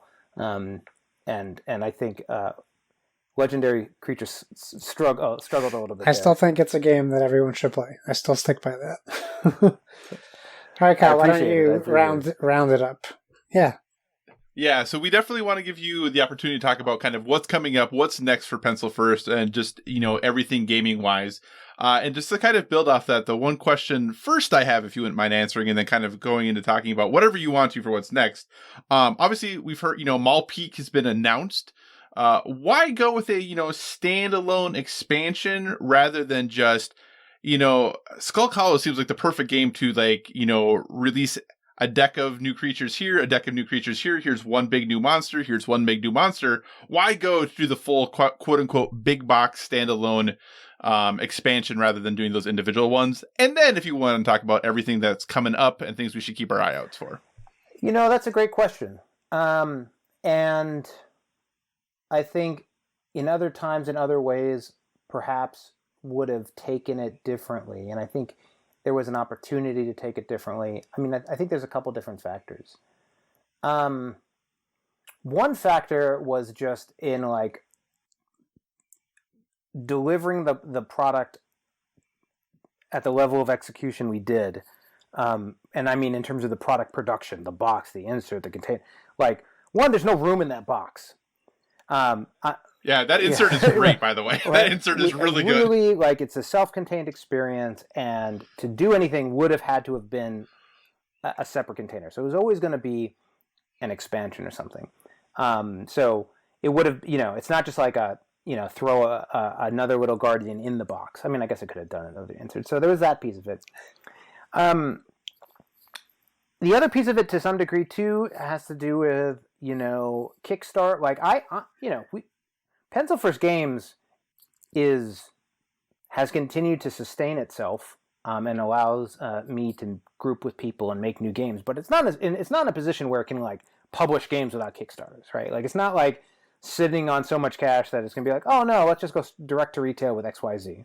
And so, then you start looking at, like, well, what when you start thinking about what comes next for a game like Skulk or a series, you're actually saying, what's the next thing we're going to launch on Kickstarter?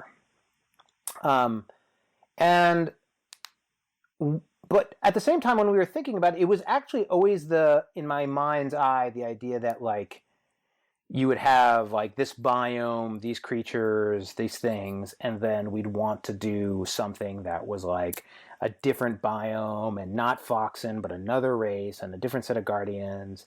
And it's not conducive to the design in order to, like, you're more bound, like, you would really just be adding another Guardian, right? And, like, if I'm just going to add one more Guardian and it doesn't fit in the box, then it's just, anyway, so, like, that's sort of how we went that way. Now, because a lot of different feedback, the big thing is Maul Peak is fully interchangeable with Skulk Hollow. So other than making people wait longer, I guess, what they will get when they get it is a game where you will be able to take any of the new Guardians and play them with Foxen on the Foxen board, or take the Bear clan and play the Bears or any of the old Guardians. And we also, one of the big things, like, I was adamant that it was a 2-player game. Like, that was the point. The point was one versus many. It wasn't like, that's the type of game, confrontations, the ability to, like, have a knockout win, like, it's very, very specific. And it's a very high production, expensive 2-player game, right? Like, it's not a huge market for these things. And so, one of the things that doing it this way allows us to do is, at least, and everyone on the campaign, when you do a Kickstarter, everyone's like, hey, why doesn't it support 3 or 4 players? Like, you could just totally make it support 4 players. Or why doesn't it have single-player mode? And it's like, because it was meant to be a 2-player game. But what we do with Maul Peak is we allow you to have, and it's I wouldn't call it, I mean, it's really just a brawl fest with 2 Guardians and 2 sets of heroes, but be able to support more players, which is fun. And like, Keith runs his own company. He runs his own thing. Dustin's a busy guy. Like, it's a little harder. Like, I think, a good example, what's a really good example? It's like Roxley Games, Dice Throne. You had the Dice Throne guys. Those 2 guys, Manny and Nate, did an amazing job, even before they got acquired or whatever the deal was. Where, like, they were like, we're going to make Dice Throne, and we are going to be Dice Throne, and we are going to then take Dice Throne and make more Dice Throne, and we're going to have a convention, and we're going to, like, turn Dice Throne into Magic the Gathering. And, like, that was like, and Manny's like, I'm just going to keep drawing amazing art. and it was really Nate who was like, business, as from my experience. But together they did it. And they really pushed it, and they thought of it. And then, like, it was very, I took a lot of inspiration from some of those games in terms of how fun it is to, like, the whole experience of, like, I'm going to play as Grak and I want to pull out Grak from the box was really inspired a lot from Dice Throne and those types of games. But they like were on that plan from the beginning, and they're running tournaments at conventions, and, like, they nailed it. And, like, jealous isn't the right word, but I was inspired watching that and thinking about that. But at the same time, it falls into, like, I have a full-time job. That's a level of commitment that's actually, like, a higher, you really got to do it. And, like, even there's always even a little bit of a tension between Keith and I, because because Keith has Thunderworks Games, and he's all in. He quit his job.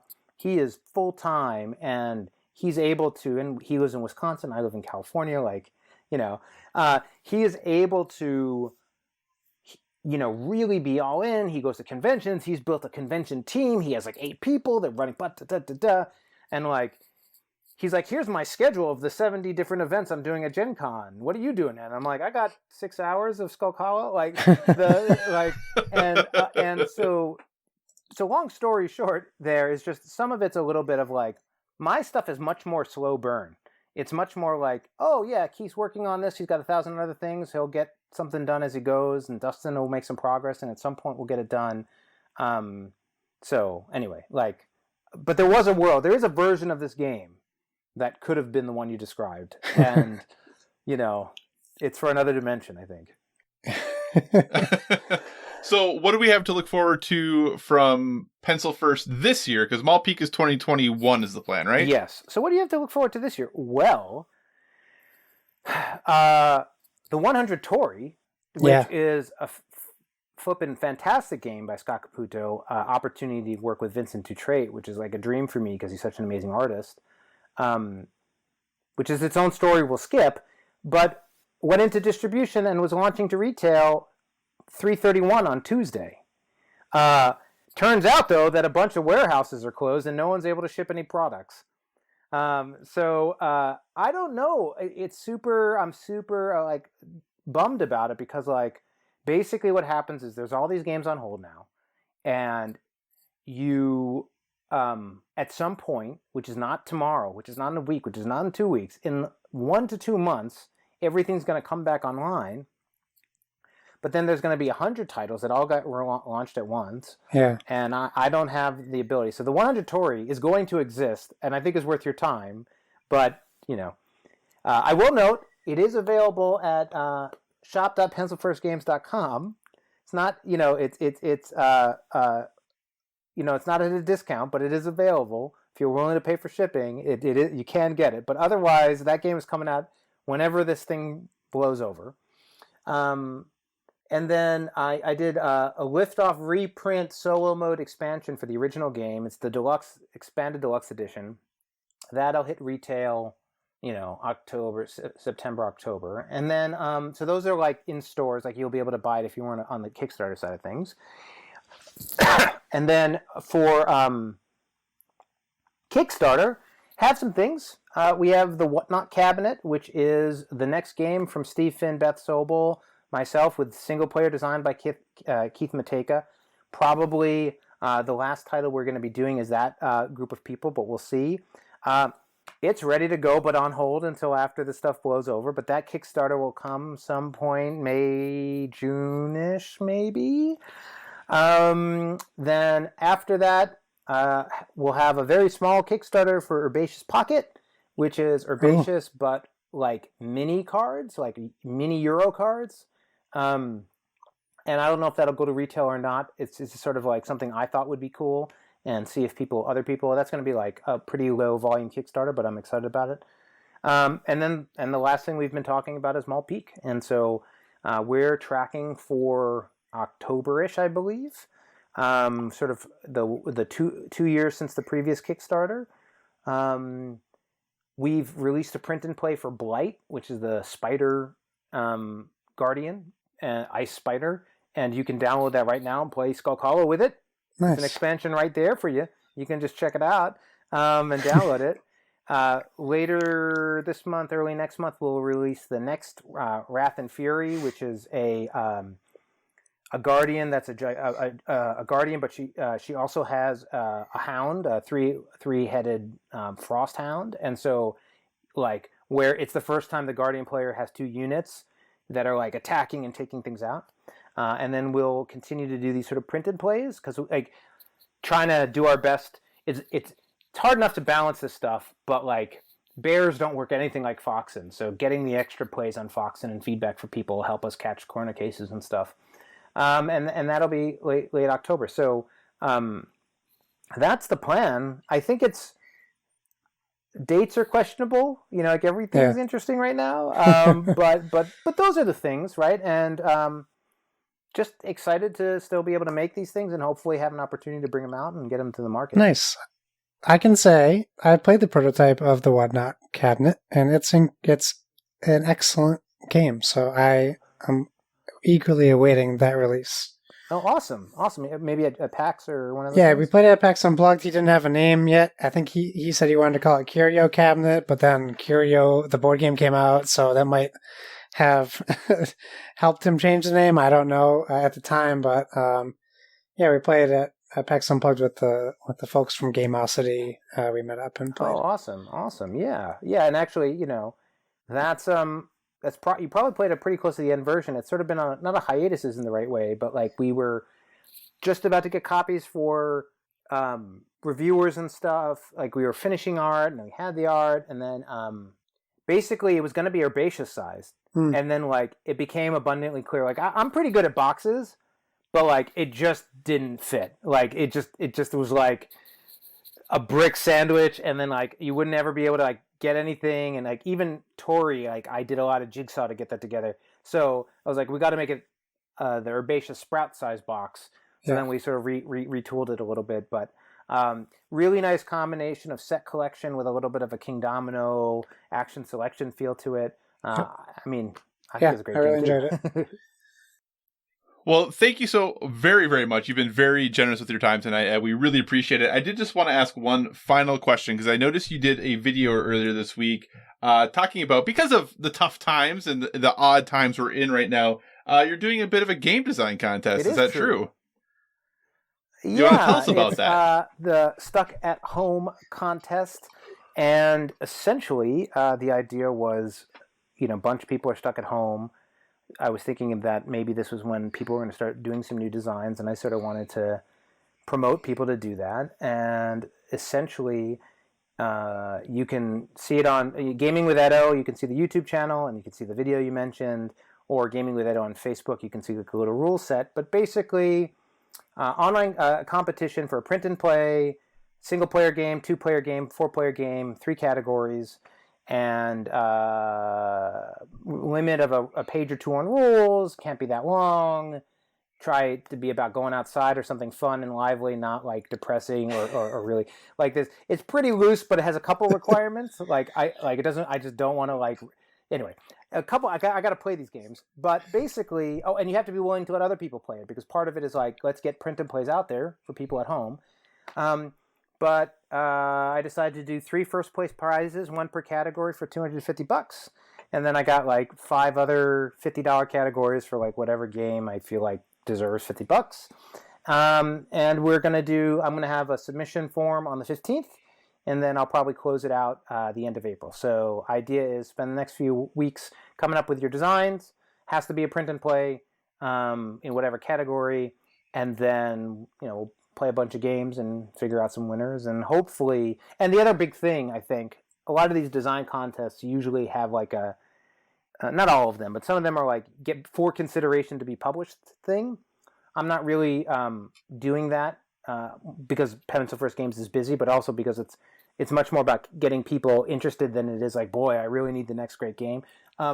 So everyone keeps their own thing. Like other than you putting it online and other people can see it and whatever comfort you have with that. This isn't like you're submitting for a contract for a publishing deal. This is much more like you just spent some time designing things. Hopefully you can go do a Kickstarter with it or submit it to some other publisher. So it's more about inspiring than it is like trying to lock down the design. Awesome. So, dear listener, if you've ever wanted to design a game, now might be the time. So, all right. Well, we're going to go ahead. We're going to push towards wrapping things up. Obviously, we are a gaming podcast, but we want to give you one recommendation, suggestion, or thing we're currently into that is not gaming related that's helping us live that well-rounded life. And as our guest, you get the choice. You can either make a recommendation or you can listen to ours first to get some inspiration, or if you need to think about it a little bit. I will listen first on this one. Okay. Josh, kick it off for us then, sir. Hey, we have the same thing, Kyle. And I know, imagine that. I didn't know what to expect with this Tiger King thing on Netflix, but it sure did seem interesting. We have 1 episode left to finish. I will tell you I'll give you some life advice. if this is for you or not.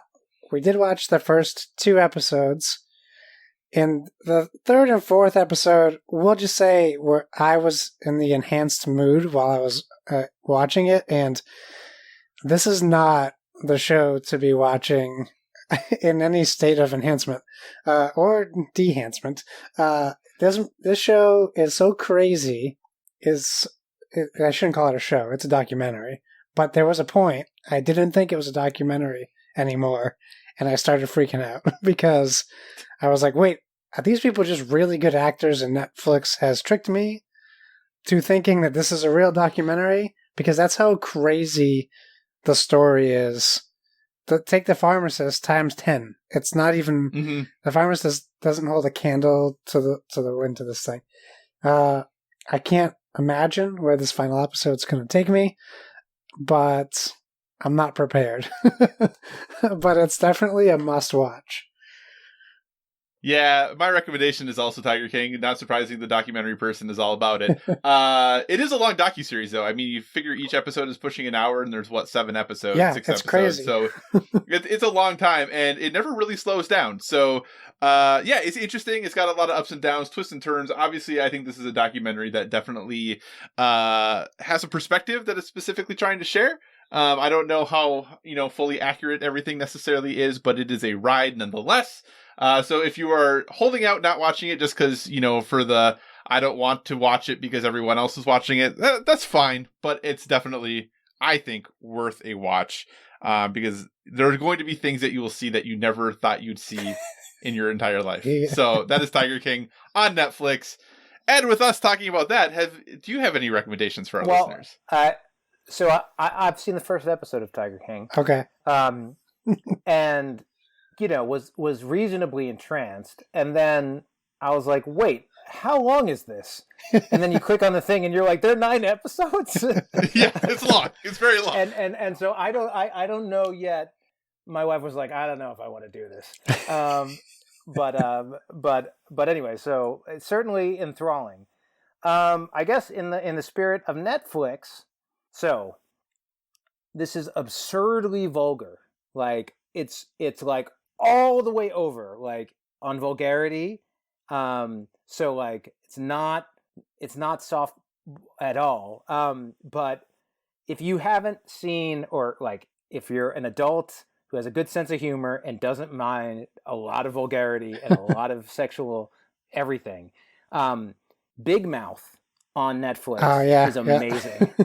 Yeah. It's basically like, it's a cartoon by a bunch of comedians, like full 3 seasons of a cartoon. This isn't just like a short. I mean, a real cartoon that's all about like coming of age and middle school age sort of sexual awareness and drugs and other things. But like basically, super funny, super vulgar. And it's like this, the craziest thing about it is like every episode you're like, I feel like this would be good for my kids to see. And then you're like, there's no way that they could ever be allowed to see this, ever, in any way. And it was really funny because it was like recommended to us. We were at like a fundraiser for the school event. This was like, I don't know, 6 months. We've been watching it. This was maybe 3 months ago, but there's so many episodes. And it was actually our kid's Spanish teacher. Like, who was like, we were just talking about Netflix, what they're watching and like whatever, and like they're like, well, there's this one show, but I can't tell you, but I can't tell you, but I can't tell you. And then we're watching like, oh my god. But it's anyway, again, if you're not comfortable with that stuff, just stay away. But if you're like, oh no, I'll see what this is about, like it's really well done, and it, like you'll be like, it really touches on just about every conceivable like question, insecurity thing going on in 12 to 14 to 15-year-olds or whatever the kid. It's all animated, right? But like whatever age they are. Awesome. That is Big Mouth on Netflix, and I agree, that show is quite excellent. But also, yeah, definitely not family friendly. So with that, thank you so much, Ed, for joining us tonight. We really appreciate it. Where can people keep up with you on the internet? What do you want to tell them to be on the lookout for? Easiest place, if you're interested in YouTube content, Gaming with Edo on YouTube, slash or to search for it. And then Pencil First Games, you can check out pencilfirstgames.com or shop.pencilfirstgames.com and see what we have in our games, Skulk Hollow, the 100 Tory, whatever. Yeah, it's been a pleasure talking to you guys. Thank you, sir. We truly appreciate it. Josh, what do you say we wrap the show up? Let's do it. Thanks again for joining us, everyone. In addition to finding us on Twitter and Instagram at BoredWithVG, you can find us on Facebook at facebook.com/BoredWithVG. So feel free to give us a 5-star rating over there. Also, if you want to communicate in the more long form, or you're not feeling social, just send us an email. That's at boredwithvg@gmail.com. We tag our stuff with hashtag BoredWithVG, so please feel free to use that hashtag. Let us know what you're gaming, especially now that lots of people perhaps have more gaming time. We want to see what you're playing. And whatever podcast service you're listening to us on, we encourage you to give us a stellar rating. That is, whether you're downloading us from the PSVG feed, the Dice Tower Network feed, or our very own standalone Bored with Video Games feed. You can find me on Xbox Live and PlayStation Network at Why So Serious. That's SIRRIUS. I did put my Switch code out there on our Twitter. If you really want to find me, it is there. Kyle, where can people find you? So you can find me at all the usual places: Twitter, Instagram, PlayStation Network, Xbox Live, Board Game Geek, all at Psychocross, CYCOCROSS. Thanks again to Ed for being here. We really, truly appreciate it. As always, if you have suggestions for future topics, be sure to reach out to us on the social media, because we want to talk about what you want to hear about. And remember, everyone, whether it be board games or video games, never stop gaming.